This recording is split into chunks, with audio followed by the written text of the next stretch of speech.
Hello everyone, this is Rebecca Jane from yogawithrebeccajane.com, and today's practice, which is a 10-minute spinal mobility practice, and what we'll be doing is creating waves with our spine. So little cats and cow movements, or you might call them snake movements. And the reason behind that, the importance behind all this, is because our spines don't do a lot of movement when we're sitting. And even when we're walking, we might move a certain position all the time, but it becomes very repetitive. We really need to take our spine into these either forward types of waves, side waves, circular rotation waves, and that will increase the mobility in your spine, and you'll feel you'll feel better.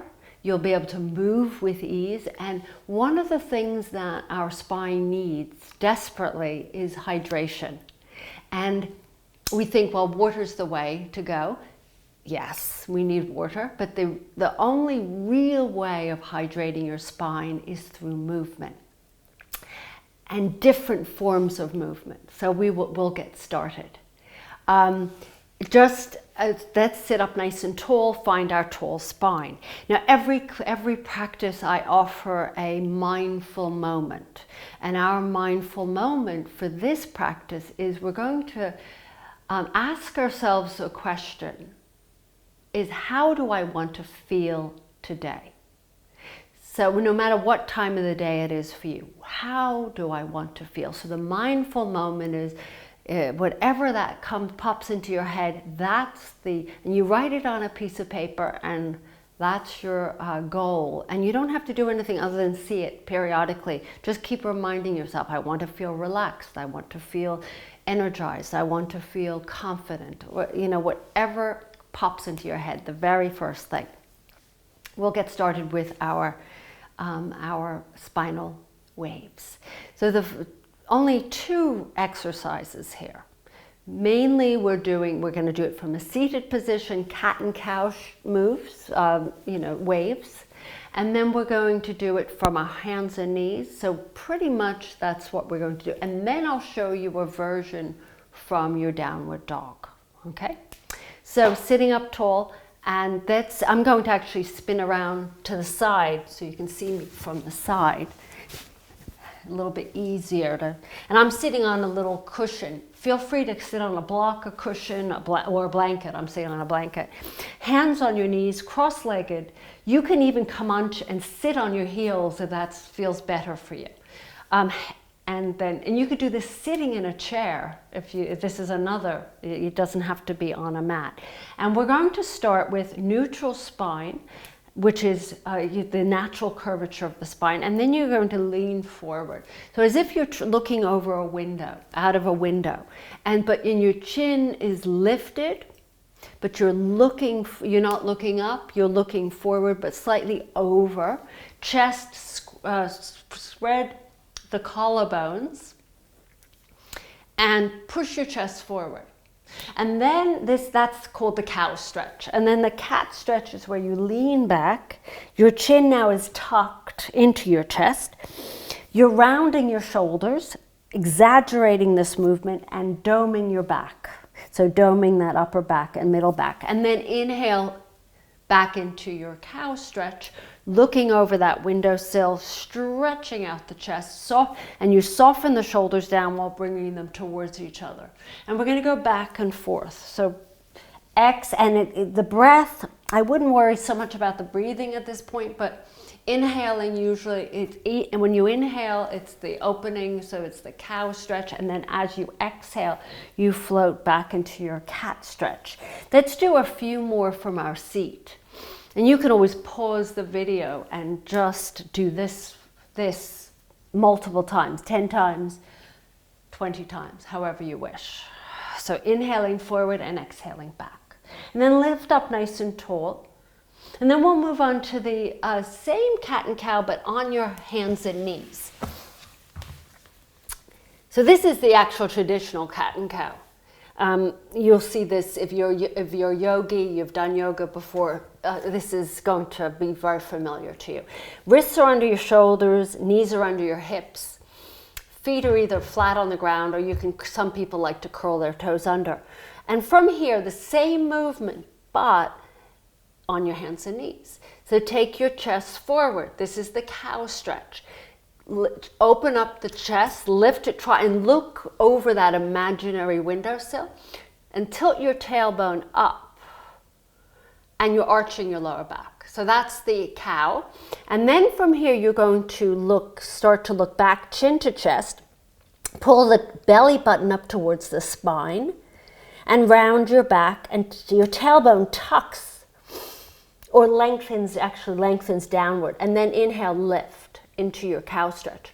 So what happens is if you had a tail, the tail would be sticking back behind you when you're in your cow. And as you exhale into your cat, the tail is pointing down.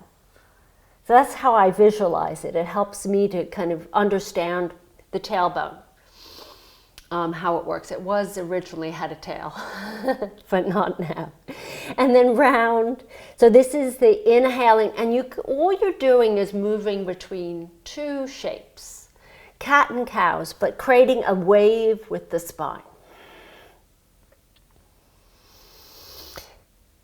And then inhale back to a neutral spine, and sit back on your heels for a moment, because that really does take a toll on your wrists, especially if you're new to yoga.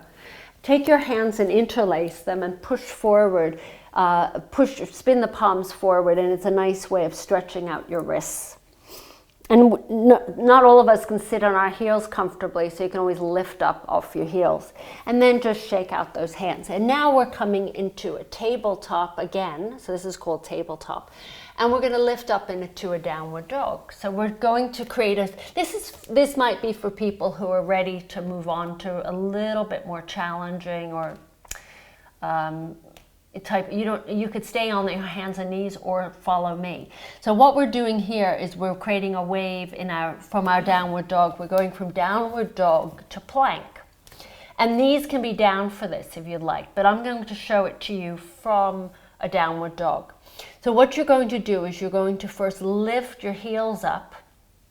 And once you lift your heels up, you take your bottom and you pop it up. So that's the first stage, different stages.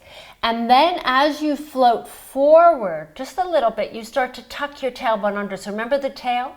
It starts to extend downward. And then you dome your back. So now you're in the shape of that cat. And you're looking back. You're looking back the whole time. I'm looking at you, but you're looking back. Wrists and shoulders are in line. And then once you get into your plank, you lift your forward, look over the top of your mat, and now open up the chest into your that cow shape. And then we're going to go back the same way. Look back, take a breath in, and as you breathe out, stay on the toes, round the spine, keep going, keep going, keep going, keep going. Pop your bottom up and then lower the heels down. I'll go a little faster this time. Lifting up, take an inhale onto the toes. And then pop your tailbone up, and then tuck your tailbone under and keep rounding, rounding, rounding, rounding, rounding, rounding, rounding. Keep looking back, and then inhale, look forward. You're in your plank. Spread those collarbones, soften the shoulders down, and then let's go back. Take a breath in, and as you breathe out, tuck your chin, round up, dome your back. Keep going, keep going, keep going, tucking that tailbone under, tucking, tucking, tucking. And then finally it pops up, and then press the heels down. And then lower the knees down. So quite tough when you're doing it really slow. But after a while you get to a rhythm. And again, that can be done on your hands and knees. And just one final stretch, or is it? One last thing I'll show you is come back into your cross-legged seat, hands on your knees, and you're going to lean forward. Now we're going to rotate to the right, and keep circling. So you circle around. You can do this on a seat, and I'll show you the other direction. So you can do, I would suggest maybe 3 circles in one direction and then 3 in the other to start. And what this is doing now is taking your spine and circling it and rotating it, and then lift up nice and tall. And that feels actually beautiful. So I've given you 4 different types of spinal waves, 2 that are, you know, one that's actually, you know, the typical wave of the spine is more of a linear. And then we're doing the circular movements, which is absolutely perfect. And then if you did all of that in a period of 10 minutes, or you can add on, you could make it extended, or just concentrate on the cats and cows on your hands and knees. That's just enough for many of us.